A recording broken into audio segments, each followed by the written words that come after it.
শুভ সকাল সবাইকে। তোমরা সবাই কেমন আছো? আশা করি খুব ভালো আছো। আমরাও সবাই খুব ভালো আছি।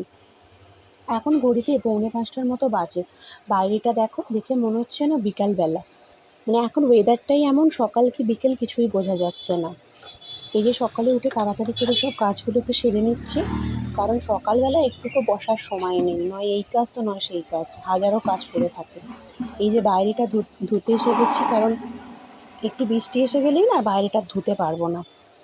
এই দেখো, এই গাছগুলো সেই জবা ফুল গাছটা যে এনেছিলাম 1 বছর আগে, তখন এই গাছগুলো এনেছিলাম। তো এই গাছগুলো কতটা বড় হয়ে গেছে দেখো। আর এই টবেতে না আমি পুঁইশাক গাছ বসিয়েছিলাম, আর এটাতে শশা গাছ বসিয়েছিলাম। একটুকু হয়নি, গাছগুলো মরে গেছে। মানে কি বলবো আর। তো এই এই টবে কী গাছ বসানো যায় বলো তো, দেখতে সুন্দর লাগবে? টবগুলো ফাঁকা আছে তো দেখতে ভালো লাগছে না। কিছু গাছ বসালে ওগুলোতে বেশ ভালো লাগবে। আমি না অনেক রকমই গাছ বসিয়েছিলাম, শুনলে হয়তো তোমরা হাসবে। আমি এটার মধ্যে গাঁদা ফুল গাছও বসিয়েছিলাম, কিন্তু হয়নি। এখন 6:30 বাজে। এখন আমাকে স্কুল গাড়িতে তুলতে যাচ্ছি, কারণ স্কুল গাড়িটা আমাদের বাড়ি থেকে একটু দূরেই আসে। 2 মিনিটের মতো হেঁটে যেতে হয়। এটাই একটা বড় সমস্যা, বাড়ির সামনে এলে এত চিন্তা থাকে না। এই দেখো, এটা আমার ঘরের নাইট ল্যাম্প। এটা হোয়াইট কালার ছিল, এটাকে বাবিন ইয়েলো কালার করে দিয়েছে। মানে কি বলবো, হাতের সামনে যদি কোনো জিনিস থাকে না, সেটা এসে দেখি আর ঠিক থাকে না। দোষটা আমাদেরই, আমরা উপর হাত করে তুলে রাখি না। এই এখন আমি বসে টিফিনটা খেয়ে নিচ্ছি। কি বলো তো, দোকানে আবার টিফিন নিয়ে গেলে বড্ড অসুবিধা হয় খেতে, কিন্তু কি করব, সময় থাকে না সব সময়তে। আজকে একটু তাড়াতাড়ি সব কাজটা হয়ে গেছে, তো ওই জন্যই আমি টিফিনটা বসে খেয়ে নিচ্ছি। আজকে টিফিনে করেছিলাম লুচি আর ঘুগনি। এই দেখো, আমাদের বাড়ির চারিদিকে জল উঠে গেছে। 2 দিন ধরে এতটাই বৃষ্টি হচ্ছে যে এরকমভাবে জল জমে যাবে চারিদিকে বুঝতেও পারিনি। এখন দেখছি যে চারিদিকে জল জমে গেছে, ঘরের সামনে জল চলে এসছে। আমাদের নিচে না অনেক ভালো ভালো ফুল গাছ, তারপর তোমার পেঁপে গাছ, অনেক কিছু বসানো হয়েছিল। সেই গাছগুলো সব নষ্ট হয়ে গেছে, একটাও গাছ বেঁচে নেই। খুব খারাপ লাগছে যে গাছগুলোকে 1 বছর ধরে এতটা বড় করলাম, যে না এই সময়টাতেই গাছে ফল হবে, ফুল হবে, তো সেই সময়টাই গাছগুলো নষ্ট হয়ে গেল। আমি তাই এবারে ভেবেছি, এবারে নিচে কোনো গাছ বসাবো না, এবারে সোজা সব গাছ আমি উপরে বসাবো। যেরকমই হোক, কী বলো তো, এতদিন বাড়ার পরে যখন গাছগুলো নষ্ট হয়ে যায় না, খুব খারাপ লাগে।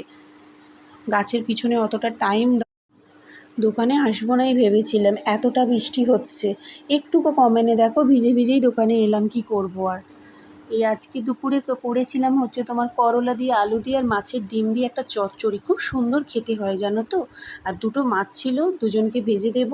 আর আমাদের করছি ডিমের কারি। এই যে ডিম সেদ্ধটা বসিয়েছি, আর ভাত করেই গেছিলাম। আজকে দুপুরে মেনু এটাই। আর ডাল ফ্রিজে আছে, বের করে নিলেই, গরম করে নিলেই হবে। তারপরে এই যে তোমার বাসনটা মেজে নিচ্ছি। খাওয়া দাওয়া সব হয়ে গেছে। বাসনটা কী বলো তো, বাসনটা যদি খাওয়ার পর না মেজে রাখি না, একটা হেডেক থাকে, যেন মাথায় একটা বোঝা যে আবার বাসন মাজতে হবে। তার থেকে কিন্তু আগে মেজে রাখাটাই ভালো। খাওয়া দাওয়া বাসন মাজা সব কমপ্লিট করে এবার ওকে একটু পড়তে বসিয়েছি। এই দেখো, সব ব্যাকা ব্যাকা লিখছে।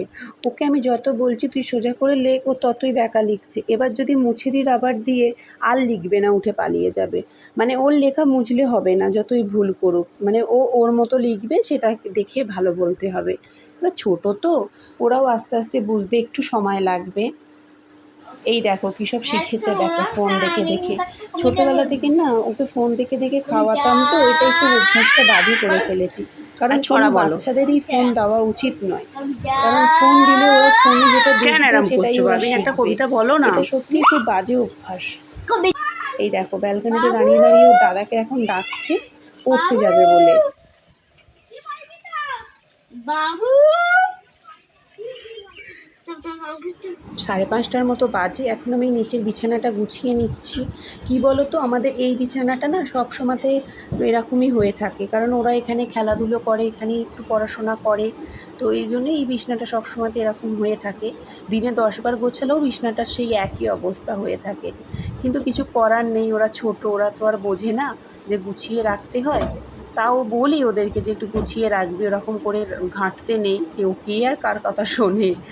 তো যাই হোক, বিছানাটা গুছিয়ে নিই। এই দেখো, এই মাছগুলো আমাদের ঘরের আশেপাশে, বলেছিলাম না অনেকটা জল উঠে গেছে, ওইখান থেকে নিয়ে মাছগুলোকে দোকান থেকে আসার সময় ধরে নিয়ে এসেছে। এই দেখো ফুলকপি দিয়ে আলু দিয়ে কষা কষা মতো তরকারি করছি। তরকারির কালারটা একটু কেমন লাগছে ক্যামেরার জন্য। তারপর আমাকে একটা কথা বলেছিল, যেটা শুনে আমি খুব রেগে গেছিলাম, আর আমি রেগে রেগেই তরকারিটা করছি। যদি তোমাদের আমার এই ভিডিওটা ভালো লেগে থাকে, সবাই like, comment, share and subscribe করে দিও। ভালো থেকো, গুড নাইট।